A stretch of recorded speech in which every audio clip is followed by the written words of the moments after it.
Jeans নামে পরিচিত denim পোশাক তৈরিতে নতুন সম্ভাবনার নাম বাংলাদেশ।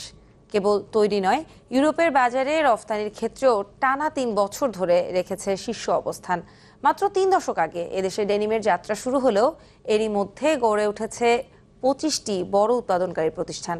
তবে উদ্যোক্তারা বলছেন, এই খাতে সম্ভাবনা কাজে লাগাতে হলে বেশ কিছু ইতিবাচক উদ্যোগ নিতে হবে সরকারকে। সাদবিন শফিকের রিপোর্ট। ডেনিম তুলা এবং বুননের বিশেষত্বের কারণে বিশ্বব্যাপী কাপড়টি পরিচিত এই নামে। তবে জনপ্রিয়তার বিচারে এখন জিন্স নামেই বেশি চেনেন ব্যবহারকারীরা। 20 শতকের মাঝামাঝি মার্কিন মুলুকে এর ব্যবহার শুরু হলেও বাংলাদেশ এখন এর অন্যতম উৎপাদনকারী দেশ, যেখানে বড় মাপের কারখানা গড়ে উঠেছে অন্তত 25টি। কেবল তাই নয়, বিদেশি মুদ্রা আয়েও এর অবস্থান শক্ত হচ্ছে দিন দিন। ইউরোপীয় ইউনিয়নের পরিসংখ্যান দপ্তর ইউরোস্টেটের তথ্য অনুযায়ী গত 3 বছর ধরে ইউরোপের বাজারে ডেনিম পোশাক রপ্তানিতে শীর্ষে বাংলাদেশ। 2016 সালের প্রথম 6 মাসে যার পরিমাণ ছিল 56 কোটি ইউরো। আরেক তথ্য বলছে, যুক্তরাষ্ট্রের ডেনিম পোশাক রপ্তানিতে বাংলাদেশের অবস্থান তৃতীয়। গত বছর প্রথমার্ধে যেখানে রপ্তানির পরিমাণ 18 কোটি 63 লাখ ডলার।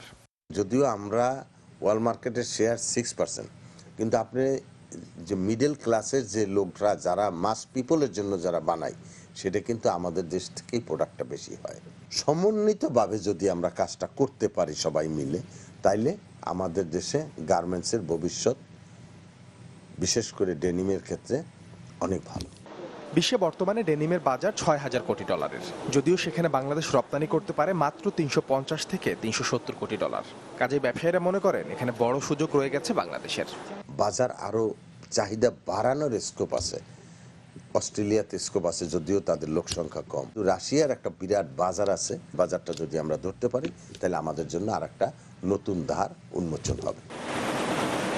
ডেনিম উৎপাদনে বাংলাদেশের সম্ভাবনা থাকলেও নতুন কারখানা তৈরিতে সংকট রয়েছে বেশ কিছু, যেমন পর্যাপ্ত পানি, গ্যাস এবং নিরবিচ্ছিন্ন বিদ্যুৎ সংযোগের অভাব। পোশাক খাতের শীর্ষ সংগঠনের সভাপতি মনে করেন, এগুলোর সমাধানে ইতিবাচক উদ্যোগ নিলে ডেনিম খাতে আসতে পারে বড় পরিবর্তন।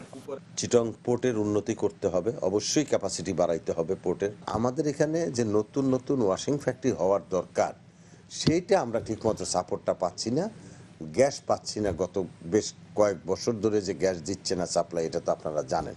1985 সালে প্রথমবারের মতো এদেশে উৎপাদন শুরু হয় ডেনিম পোশাকের। আমাদের নিজস্ব ডিজাইন বানাইতে হবে। সাদবিন শফিক, চ্যানেল 24, ঢাকা।